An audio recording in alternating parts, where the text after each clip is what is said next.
Voici une petite vidéo rapide pour vous présenter la carte Prisme. Donc c'est une carte que j'ai créée qui a pour objectif de centraliser pour la France métropolitaine et la Corse rapidement les informations météo niveau qui vont nous intéresser pour préparer une sortie en montagne en milieu hivernal. Donc pour naviguer sur cette carte, il suffit avec la souris d'utiliser la roulette ou le clavier, la touche plus ou moins pour zoomer. Vous avez tous les départements qui concernent les bulletins neige avalanche, qu'on appelle dans le langage courant les BERA ou BERA, bulletins d'estimation du risque d'avalanche. Vous avez tous les départements, donc ce qui vous permet de vous localiser rapidement. Bien évidemment, il y a tous les massifs BNA qui apparaissent. Donc ce sont les bulletins neige avalanche de Météo France.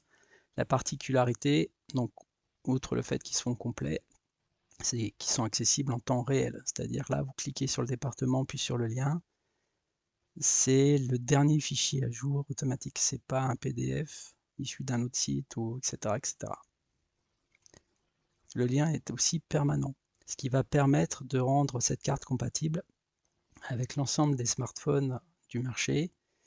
Et comme ce n'est pas une structure PDF qui s'affiche, vous pourrez rapidement faire des captures d'écran. L'intérêt aussi d'utiliser cette carte Google Maps, c'est d'utiliser la puissance de Gmap. Imaginons que quelqu'un vous donne rendez-vous à la Clusaz, ou que vous ayez une sortie prévue sur la Clusaz, vous ne savez pas où c'est, ça vous positionne automatiquement sur la carte. Et donc forcément, vous avez le bon BNA, puisqu'il suffit de cliquer dessus pour qu'il apparaisse.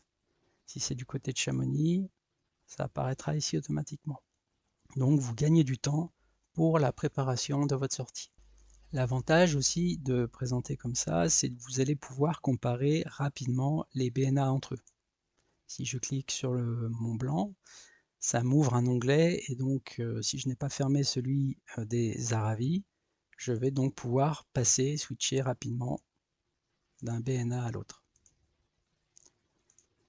Cette carte contient également toutes les stations FloCapt de Savoie et d'Isère. Quand vous cliquez ici, donc vous avez la localisation qui apparaît sur la carte, vous avez le lien, il suffit de cliquer dessus, et automatiquement vous avez les données qui vous intéressent pour les mesures d'arrachement. Donc je rappelle que les stations FloCapt sont les stations qui mesurent l'arrachement et le transport de la neige par le vent. C'est hyper important en matière de neige avalanche. Là on voit qu'il y a un transport et un arrachement sur FloCapt qui est assez important. On fera un tuto particulier sur les stations FloCapt parce qu'il y a plein de choses à savoir. Vous avez, en cliquant sur la photo d'accueil, la possibilité d'avoir accès à des données. Donc là, ce qui est intéressant, c'est que j'ai des mesures de détection automatique d'avalanche avec les dates qui s'y rapportent. Voilà pour les stations FloCapt. Vous avez l'Isère aussi. Donc elles sont bien, il n'y en a pas beaucoup, mais il y en a plus qu'en Suisse, surtout qu'elles ne sont pas opérationnelles. Je vous les ai laissées ici en option. Peut-être qu'un jour elles remarcheront. Ensuite, vous avez toutes les stations Nivose. Les stations Nivose, ce sont les stations météo automatiques de haute montagne, basées en France, qui vont donner le vent, la température, la hauteur de neige, et le tout en temps réel.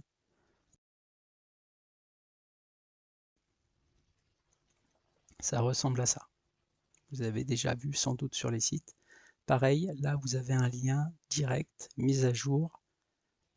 C'est en temps réel. Toute cette carte en fait fonctionne en temps réel. Vous avez aussi une sélection de stations Nivose qui sont un peu différentes. Vous avez par exemple le Montégoal, donc ça marche un petit peu comme une station Nivose, mais sans être une station Nivose. Vous allez avoir accès aux mêmes données en temps réel sur le vent, la hauteur de neige, etc., etc. Ça ressemble à ça. Vous avez accès aux stations Nivose de Suisse et d'Italie. On va retrouver sur la carte donc l'Italie du côté au nord de Nice, et puis vous verrez que cette zone est assez importante, donc là on va avoir toute la Suisse. On reviendra sur cette partie de la carte à la fin de la vidéo. Vous avez une sélection, alors je réduis, Je vais aussi enlever ça pour éviter de surcharger la carte pour la présentation.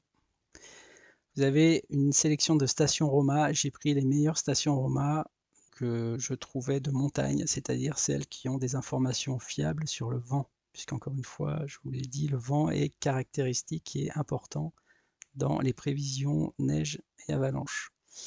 Donc vous avez pour moi la sélection de tout ce qui est important. Si vraiment vous ne trouvez pas votre bonheur, il y a une possibilité, c'est de cliquer ici et vous aurez accès à l'ensemble des stations Roma qui existent. C'est-à-dire vous retrouvez l'intégralité de la base si vous estimez que c'est nécessaire. Vous avez les balises FFVL.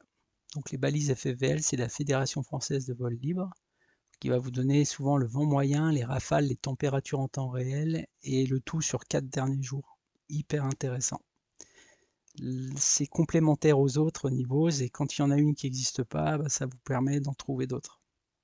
Par exemple, dans le Chablais, pas de FlowCapt, on va pouvoir travailler avec ces stations. Vous avez l'historique des 4 derniers jours et le vent réel. À vous de choisir ce qui vous intéresse. Je vous montre à quoi ça ressemble. Voilà. Vous avez les directions du vent, les températures, etc., etc. Je rappelle que les températures peuvent être intéressantes pour estimer le réchauffement d'un manteau neigeux. C'est des tendances. Si vous n'avez pas assez de balises FFVL, vous avez l'intégralité quand vous cliquez ici ou ici de PewPew France. Donc c'est une carte énorme où il y a des centaines de balises qui existent. Vous avez de quoi vous amuser et de gratter.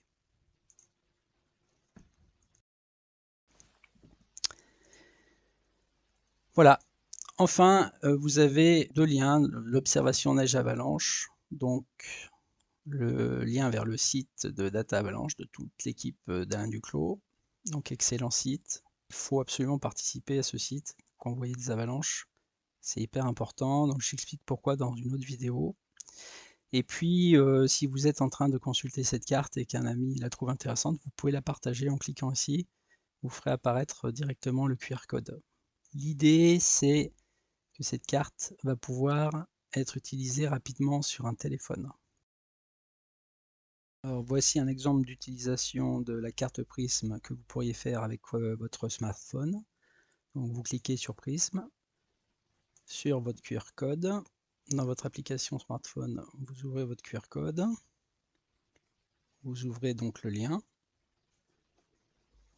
Si vous avez Gmap d'installer, ça ouvre automatiquement votre Gmap. Si vous n'avez pas de Gmap d'installer, ça ouvrira votre navigateur par défaut. Dans tous les cas, ça marche bien sur Android et iPhone.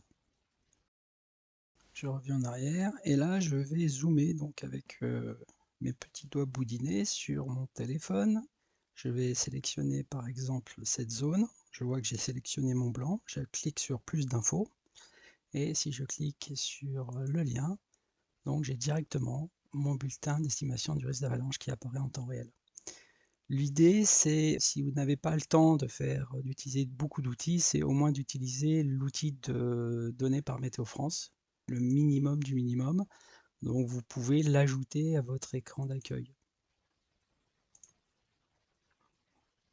Et donc vous vous retrouvez bien avec votre lien direct vers votre bulletin neige et avalanche qui vous intéresse. Alors j'ai envie d'en choisir un autre. Je vais choisir les Aravis.